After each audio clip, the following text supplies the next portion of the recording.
Buenas tardes, mi nombre es Carmen Rivera Urbina, alumna de Universidad INECU. Hoy vamos a ver la asignatura Práctica Forense de Derecho Mercantil y vamos a ver el tema Etapas del Juicio Ejecutivo Mercantil.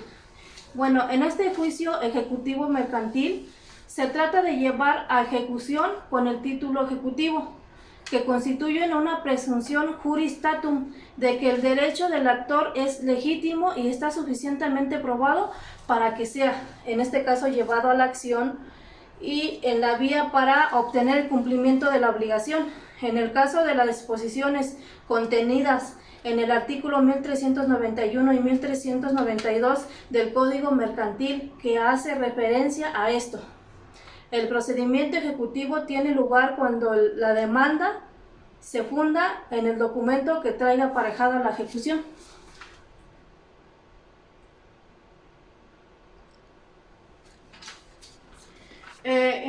Vamos a ver un poco lo que es la demanda, que es el escrito inicial. Con la presentación de la demanda se da inicio al proceso, es decir, a partir de ese momento se está ejecutando el derecho de la acción, manifestando las pretensiones frente a la parte demandada a través del órgano jurisdiccional correspondiente de acuerdo a lo señalado. El proemio.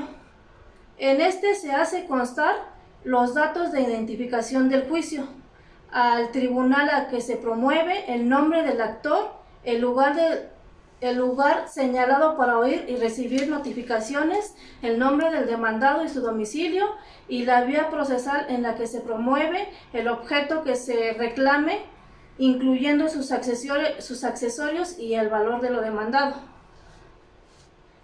Los hechos consisten en la exposición clara en párrafos numerados de los hechos que promueven la demanda, incluyendo la descripción de aquellos hechos contenidos en audios, en videos o cualquier almacenamiento en computadora.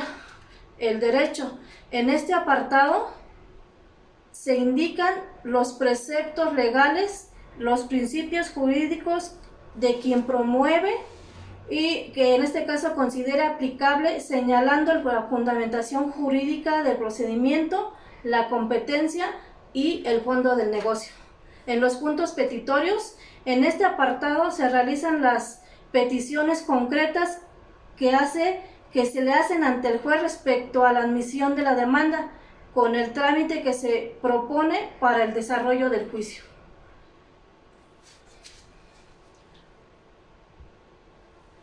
Ahora vamos a ver un poco lo que es la etapa postulatoria o fijación de la litis. En el artículo 1390 bis 12 dice que si la demanda fuera obscura o irregular, el actor deberá cumplir con esa prevención que le haga el juez y en este caso tendrá el plazo de 3 días. Y si no lo hace, el juez la desecha precisando los puntos. El artículo 1390 bis 14 dice que la demanda, el juez ordenará emplazar al demandado, corriéndole traslado con copia de la misma y también en este caso de los documentos acompañados y serán 9 días para contestar. El artículo 1391.15 dice que el emplazamiento se entenderá con el interesado y representante o mandatario. En este caso se le entregará una cédula en la que le hará constar la fecha y hora en la que se entregue y en esa misma cédula ahí viene la clase de procedimiento, el nombre y apellido de las partes, el juez o tribunal que demanda la práctica de esa diligencia. También en la transcripción de las notificaciones se agregará copia de la cédula. El notificador tiene que identificarse con la diligencia que le atiende, o en este caso igual la diligencia, y se cerciorará del domicilio con algún documento que compruebe su domicilio. Y además que la cédula se entregará a los parientes, empleados o domésticos o cualquier otra persona que se encuentre en ese domicilio. Además, esta cédula se entregará copia simple de la demanda debidamente cotejada y sellada en su caso, copias simples en los demás documentos exhibidos en la demanda. En el artículo 1390 bis 16 dice que transcurrido el plazo fijado para contestar la demanda y en su caso la revocación, el juez que examinará escrupulosamente y bajo más estricta responsabilidad si el emplazamiento fue practicado al demandado legalmente. Si el juez encontrara que el emplazamiento no se hizo conforme a ley, mandará reponer otra vez.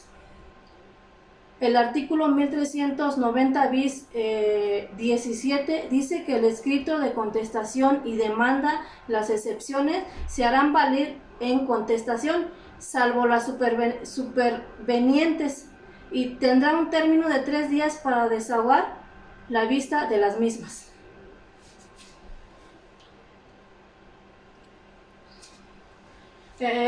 También, desahogada la demanda y la revocación, el juez señalará fecha y hora para la audiencia preliminar, que será de 10 días. El auto que el juez admite las pruebas en relación con las excepciones, que es en la audiencia preliminar, no se desahogarán las pruebas en audiencias y se declarará desiertas por causa imputable. Ahora vamos a ver lo que es. Vamos a ver lo que es la etapa probatoria. En el proceso de desahogo de pruebas en el juicio mercantil, es una actividad que se emplea en un juicio para contestar la veracidad de los hechos presentados en el escrito de demanda o de contestación o de reconversión, según sea el caso, según corresponda. Como objeto de la prueba, determinar el valor que deben tener los medios probatorios en el procedimiento.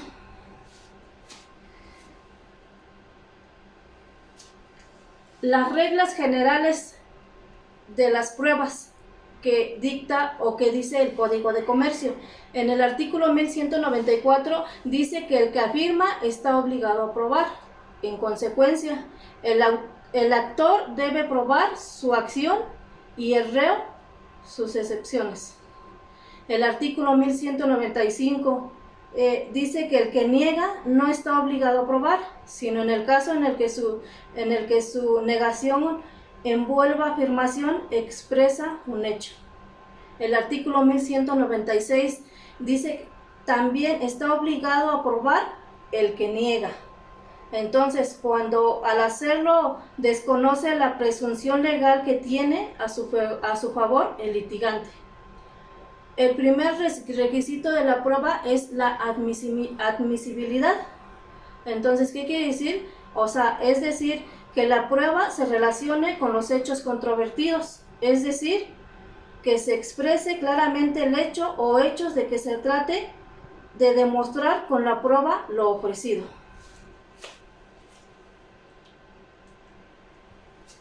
Vamos a ver las pruebas, tipo de pruebas.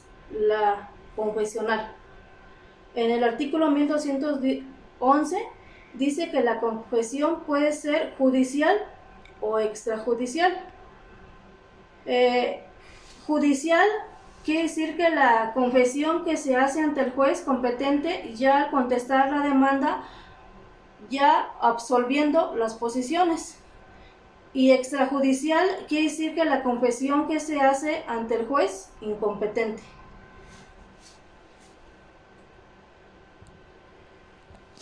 La prueba confesional.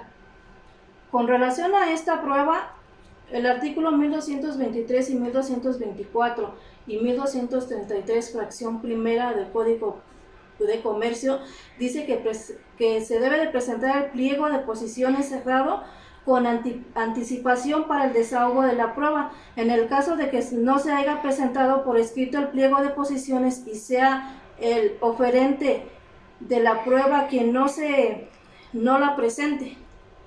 Entonces, vamos a ver la prueba documental. Prueba documental.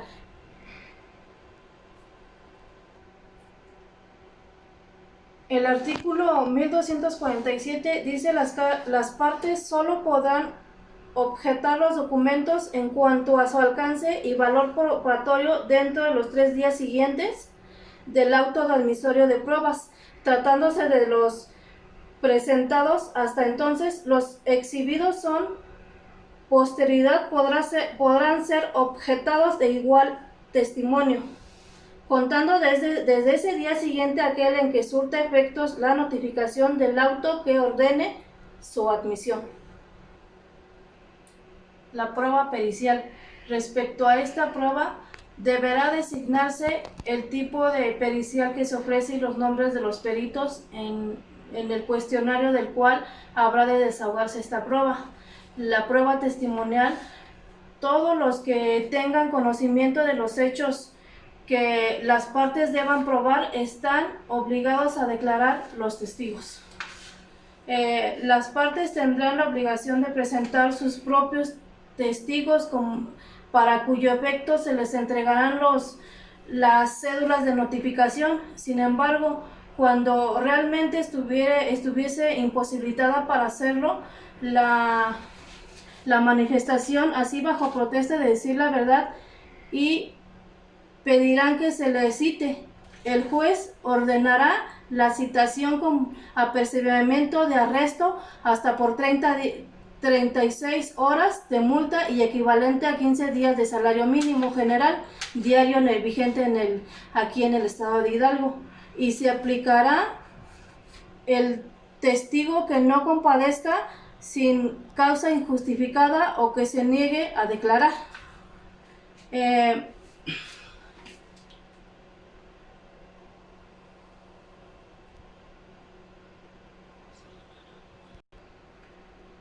Ahora vamos a ver lo que es el desahogo de las pruebas. Tratándose de una cuestión que requiera prueba y de ser procedente su admisión, el juez ordenará su desahogo en audiencia especial o dentro de alguna de las audiencias del procedimiento.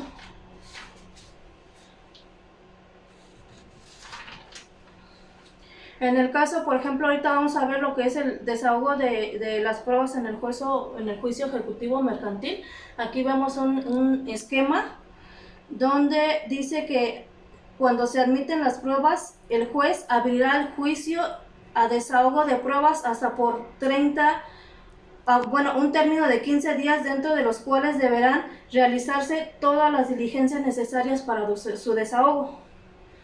Entonces, respecto a las pruebas que el juez haya recibido fuera del término concedido su prórroga, y si la hubiese decretado, pondrá mandar a concluir. Y ya vimos lo que es las pruebas: la confesional, instrumental y de documento, la pericial, reconocimiento, inspección judicial, testimonial, fama pública y la presuncional.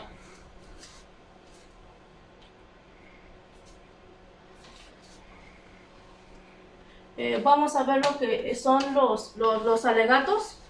El término de prueba se pasará al periodo de alegatos, poniéndose los autos en vista de las partes por el término de 3 días comunes a las partes que produzcan los alegatos, y transcurrido dicho plazo, hayan alegado o no, el tribunal de oficio citará para oír sentencia.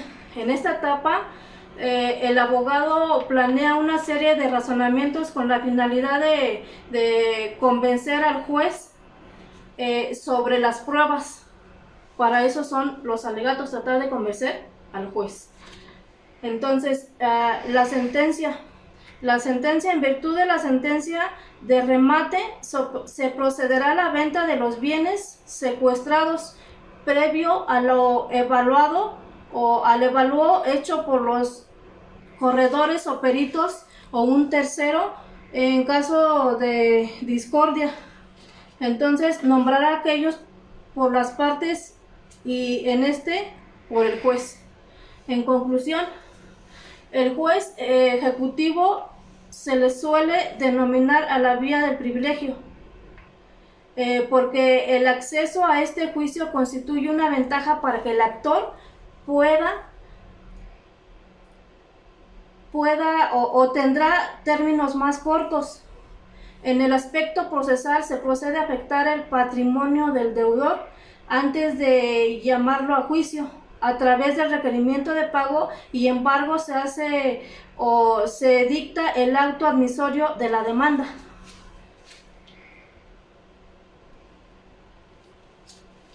Y también tiene la protección de personas físicas o jurídicas que arriesgan su patrimonio para obtener un beneficio otorgado por los créditos. Con este se da mayor seguridad para poder recuperar sus inversiones en un menor tiempo y por este medio se produce, es eficiente en este proceso. Muchas gracias.